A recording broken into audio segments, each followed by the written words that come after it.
Assalamualaikum dan salam sejahtera sayang. Buletin UKAS edisi tengah hari 15 Julai 2021 bersama saya Fidai Hanan Sahni. Tumpuan berita. Menteri Utiliti Sarawak Datuk Seri Dr. Stephen Rundi Utom telah mendengar taklimat pembangunan yang disampaikan Pegawai Daerah Sebauh William Mangoy berhubung projek-projek pembangunan yang telah dan akan dilaksanakan di daerah Sebauh ketika ini. Turut disentuh projek-projek pembangunan yang telah diluluskan Ketua Menteri sebanyak RM36.15 juta semasa lawatannya ke daerah Sebauh pada Julai 2019 antaranya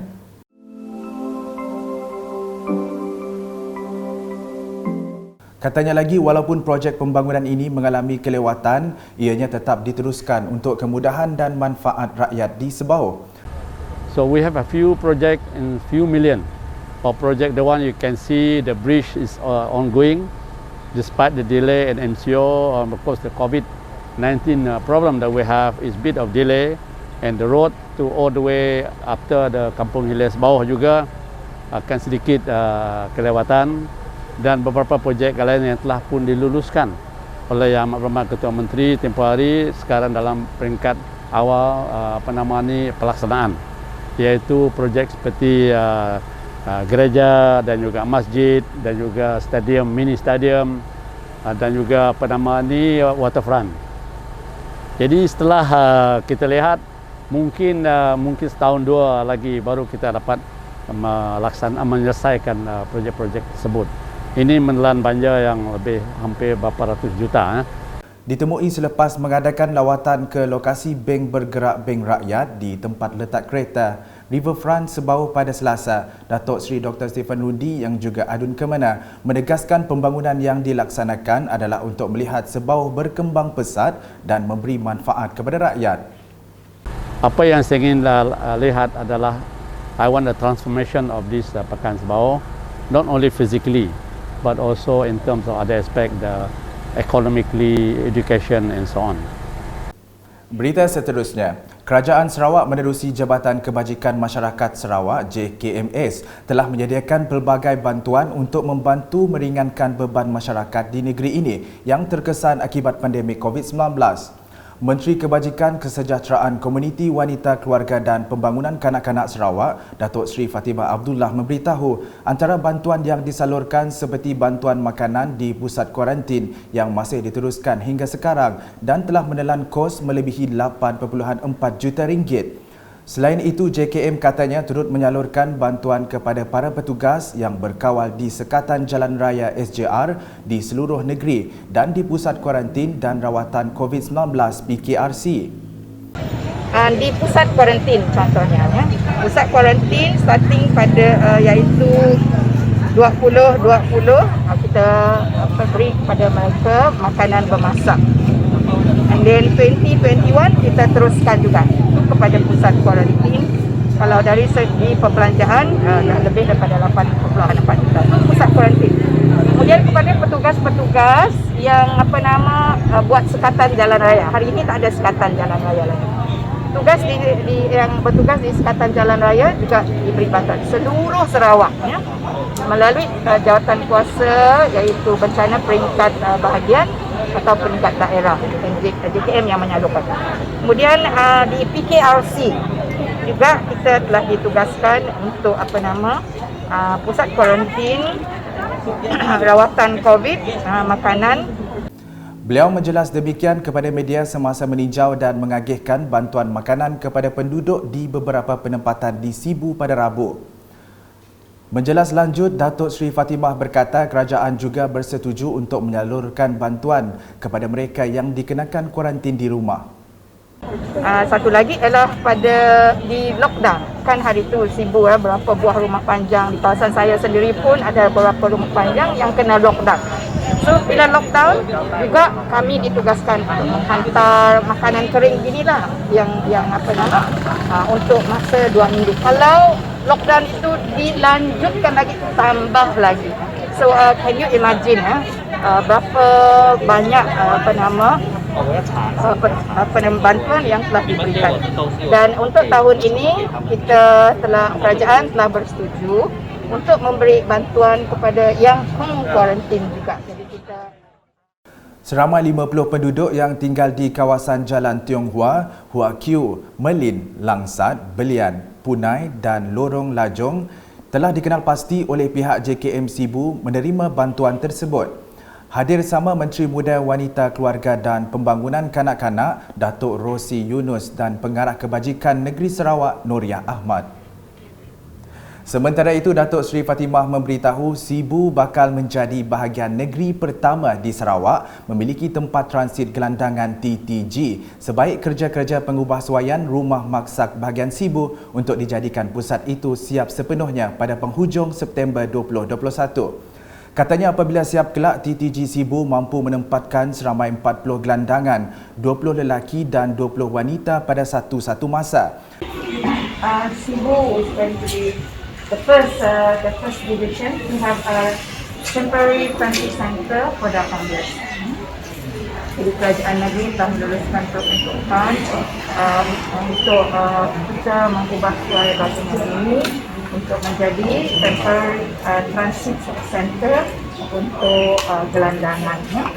So konsepnya ialah kita this is a place, ini adalah tempat untuk mereka nanti siapa saja sebenarnya gelandangan, doesn't matter, di mana mereka dapat bersih diri mereka, mandi, kemudian tukar pakaian, and then sebelum tidur kurang-kurangnya ada makan sebelum tidur, dan dapat tempat tidur yang tidak lagi di kaki lima, tapi boleh tidur di tempat yang disediakan.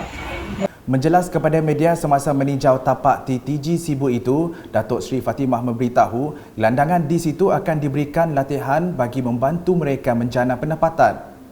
So, being a responsible society dan juga ahli masyarakat yang prihatin, kerajaan yang prihatin, ini adalah sistem sokongan yang penting yang kita sediakan. Dan kita berharap lepas ini yang di Kuching juga akan menyusul, tapi konsepnya lebih besar daripada yang ini. Perkhidmatannya juga lebih banyak, dan juga di tempat lain seperti di Bintulu dan di Miru. Our challenge is to find a strategic place. Antara komponen dalam TTG Sibu kelak adalah asrama wanita dan lelaki, dewan makan, dewan serbaguna, tandas dan tempat mandi lelaki dan wanita, ruang social enterprise, bilik konsultansi dan bilik pemeriksaan kesihatan. Terdahulu beliau merasmikan simbolik penyerahan plug dan pelekat rakan strategik kenyalang Gold Card KGC di Fortune Supreme Food Supply Sibu Sendian Berhad.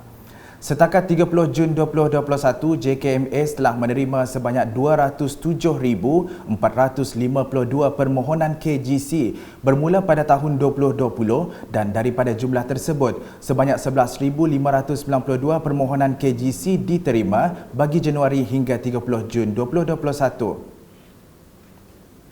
Selanjutnya di Sarike. Masalah aliran trafik yang sering menjadi punca kemalangan di Simpang 4 Jalan Getah di sini bakal berakhir apabila kerajaan bersetuju menaik taraf laluan itu melalui pemasangan lampu isyarat digital. Peruntukan pemasangan sistem lampu isyarat baharu itu daripada Kementerian Perumahan dan Kerajaan Tempatan KPKT di bawah projek rakyat BP1 dengan menelan kos sebanyak RM448,000 dan memakan masa selama 4 bulan untuk disiapkan. Sehubungan itu, Adun Repok Datuk Seri Huang Tiong Si berharap penduduk dapat bersabar kerana kesulitan yang akan timbul sepanjang tempoh pemasangan lampu isyarat itu nanti. Saya pun berharap semua Sarike punya raya-raya Sarike sabar. Ini 4 bulan dalam supaya ini buat traffic light baru. Memang adalah ganggu sikit itu jalan itu melimpaskan itu jalan raya ini. Memang ada itu ganggu sikit. Saya mau minta, saya sincerely to say, minta sama itu Sarike punya orang sabar sikit. 4 bulan saja cepat sudah limpas. Lepas tu kita boleh happy sudah. Kita boleh jalan itu boleh selesai. Boleh langsung itu boleh semua boleh sesuai, lebih improvekan Sarike punya itu jalan raya supaya ini kemalangan boleh kasih turunkan. Beliau berkata demikian kepada media semasa menghadiri majlis penyampaian pelantikan kontraktor projek menambah baik persimpangan jalan pembinaan lampu isyarat berdigital baharu di Majlis Daerah Sarikei pada Selasa. Datuk Seri Huang turut berterima kasih kepada kerajaan kerana meluluskan peruntukan untuk projek berkenaan. Sementara itu, Datuk Seri Huang berkesempatan meninjau program imunisasi COVID-19 kebangsaan PICK di Pusat Pemberian Vaksin PPV Dewan Suara Sarikei. Dalam lawatan singkat itu, beliau sempat merakamkan penghargaan kepada semua petugas barisan hadapan yang sentiasa bertungkus lumus membantu memutuskan rantaian pandemik COVID-19. Beliau turut menyuruh rakyat yang belum mendaftar untuk mendapatkan vaksin agar segera berbuat demikian agar imuniti kelompok dapat dibentuk. Sebanyak 1,168 dos vaksin diberikan kepada penduduk Sarikei dalam program tersebut. Beralih ke laporan COVID-19. Jawatan Kuasa Pengurusan Bencana Negeri JPBN Sarawak dalam laporan hariannya pada Rabu memaklumkan sebanyak 289 kes positif baharu telah dikesan melibatkan 25 daerah di Sarawak sekaligus meningkatkan jumlah kumulatif kepada 69,865 kes. Daerah-daerah yang dikesan adalah seperti Tertera yang mana 6 kes merupakan tahanan imigresen di Kuching, manakala 1 kes merupakan tahanan imigresen di Semujan menerusi Ops Benteng. Turut dimaklumkan 4 kes kematian baharu melibatkan individu yang mempunyai penyakit komorbid dan disahkan positif COVID-19 sebelum meninggal dunia di Hospital Serian 1, Hospital Kapit 2 dan Hospital Umum Sarawak 1. Dalam kenyataan sama, turut dinyatakan sebanyak 98 kluster yang masih aktif setakat ini di Sarawak. Ia susulan pengisytiharan 3 kluster baharu iaitu kluster Duyuh Bau, kluster Jalan Tio Kuingo Meradong dan kluster Sentosa 2 Kuching. Manakala 5 kluster pula diisytiharkan tamat iaitu kluster Emperan Selangau, kluster Jalan Jambusan Suncar Bau, kluster Ijus Penyelayan Miri, kluster Jalan Daya Kuching dan kluster Jalan Keruing Kuching. JPBN Sarawak juga memutuskan pengisytiharan dan penamatan Perintah Kawalan Pergerakan diperketatkan PKPD bagi lokasi-lokasi berikut.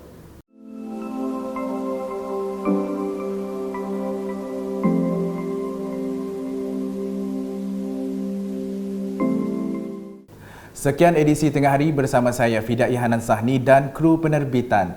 Berita lebih lanjut boleh didapati di semua platform media sosial UKAS termasuk portal ukas.sarawak.gov.my dan pastikan anda subscribe UKAS Channel di YouTube. Salam UKAS.